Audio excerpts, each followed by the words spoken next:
Lepo pozdravljeni tudi v imenu Zveze društva gradbenih inženirjev, Društva gradbenih inženirjev in tehnikov Slovenije. Prihajam pa tudi iz tele hiše, da imam eno in drugo vlogi. Sem tudi, mogoče bi rekel malo vlogo in pomen gradbeništva za blaginjo v družbi, malo okoli tega povedal. Pomen gradbeništva, če pogledamo, gradbeništvo je temeljna znanost, v bistvu iz katere so se potem razvile vse naravoslovne znanosti. In sega do gradnje, če rečem, ali pa v čas gradnje prvih piramid tam v Egiptu nekje pred 5000 leti. Tako da gradbeniki sami, bi rekel, izdelki naših rok, so vidni, pravijo tudi iz vesolja. Se pravi, to so neki trajni izdelki, ki so že prisotni tlele, 10 000 letja in več, tudi so ostaline še starejše. In to smo, če tako rečem, gradbeniki lahko ponosni na to. Zdaj v Sloveniji, prej sem intervju dajal tam za televizijo, ja, zdaj pa vse slabo, pa gradbeništvo slabo. Zakaj je slabo? Kaj smo v Sloveniji v gradbeništvu naredili? V 20 letih smo zgradili 500 km avtomobilskih cest, 1200 premostitvenih objektov, 43 predorov v dolžini 37 km.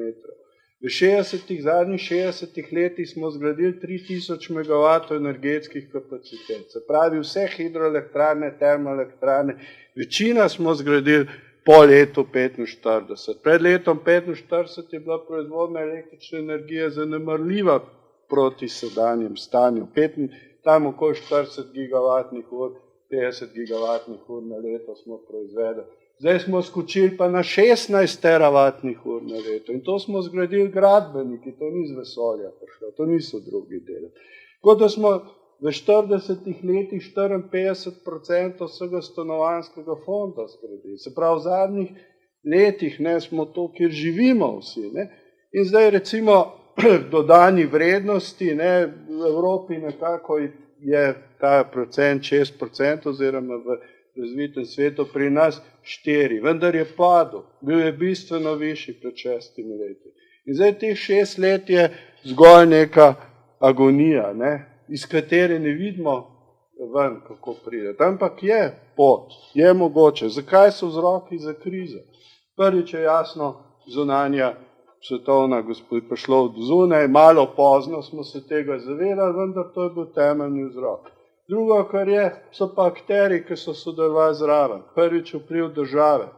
To, da je država spodbujala neko pregrevanje gospodarstva in se ni ustvarjala neke akumulacije, neke rezerve, da bi, ko bi rekel, po domače prihranili ali pa prišparali denar za čas, ko bojo suhe krave. Se pravi, v času debelih krav smo si mazali kruh na debelo z maslom, zdaj nimamo pa nič.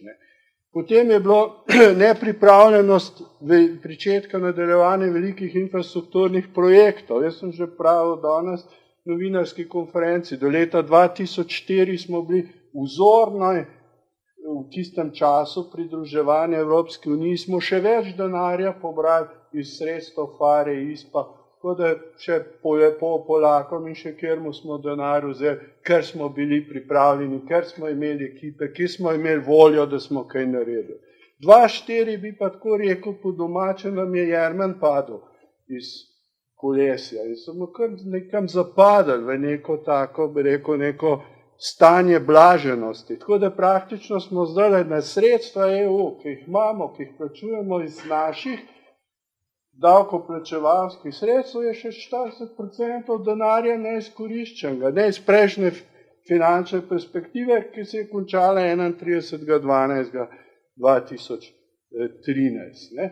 In za zdajšnjo finančno perspektivo 14-20, če zdaj nimamo operativnih programov. Kdaj bomo vse državne prostorske načrte, gradbena dovoljenja skrb spadali, razpise, ne vem. Za prejšnjo finančno perspektivo smo to imeli, zdaj pa nimamo, zdaj pa čakamo, ne vem, vlade se menjajo, mi pa čakamo, Belgija 2 let ni imela vlade, pa je funkcionirala, mi pa skozi čakamo nekaj, ampak in to je se vse odraža potem kje, v tisti bazni industrijski panogi, kot je gradbeništvo. Jasno, potem je ta naša zakonodaja, ker nas je za en München, zakonodajo imamo pa, kada nas bi bilo za neko celo Kitajsko. Ne?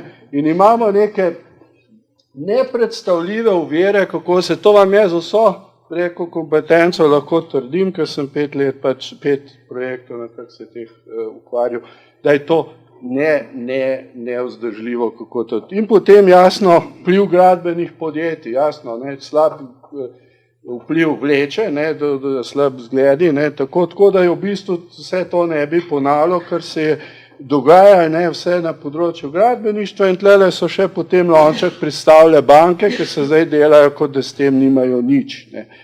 Vendar gradbeništvo še vedno živi, ne. Slišali smo 60 000 zaposlenih, 4% dodane vrednosti. Ne.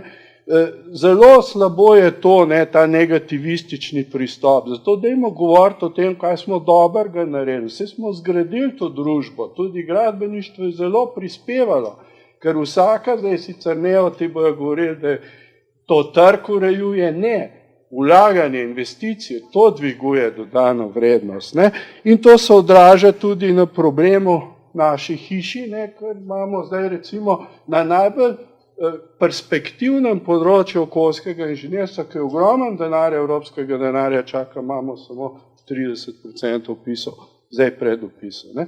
Kako naprej, to je zadnja zadeva, pričetek investicijskih projektov. Jasno, ne, imamo denar, seveda je denar je v Evropi, evropski denar, obstaja potem tudi drug denar. In vlagati v tiste panoge, ki vračajo, se pravi energetika. Energetika je v tem trenutku edina panoga v Sloveniji, ki še živi in ki ima profite. Pa še to hočemo uničiti. Ne? Potem projekti okoljske in prometne infrastrukture. Se pravi, okolje je treba urediti, se pravi, urediti, omejiti divjanje rek, se pravi, zagotoviti pitno vodo. To so vsi projekti, ki so zdaj v tej perspektivi bili kar tako malo slabo, 50% denarja smo samo porabili. Ne? Infrastrukturo, železniško cestno infrastrukturo, potem podpore države pri spodbujanju investicijskih projektov. Ne? Se pravi, recimo, subvencije neke dajati v to, da se izboljša recimo energetska učinkovitost objektov. Ne? Lep primer je, kako so Nemci rešili svojo avtomobilsko industrijo, 5000 evrov so vsak model avto kupil in so rešili zadeve. To se da narediti, ker ta denar se tako vrne. Tam, če bi kdo znal, kdaj se šteti 1+1. Ne.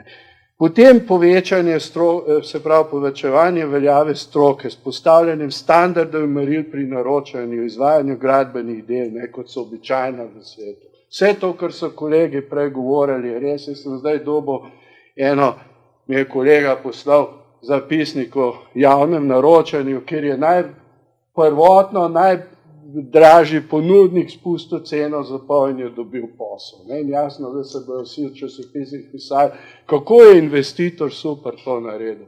Jasno, da ta projekt je že zdaj obsojen na propad, ampak ne bom ben za to odgovarjal. Javno, ker to gre za javno naročilo, za javno podjetje bo dobil še nagrado, verjetno še dodatek potem. Ne? Prestrukturiranje gradbenih podjetij, kolikor jih je še, ne? In dosedno uveljavljanje poslovne discipline. Se pravi, urediti, da se posluje gradbeništvo normalno, kakor vse ostale panoge industrijske. Hvala lepa.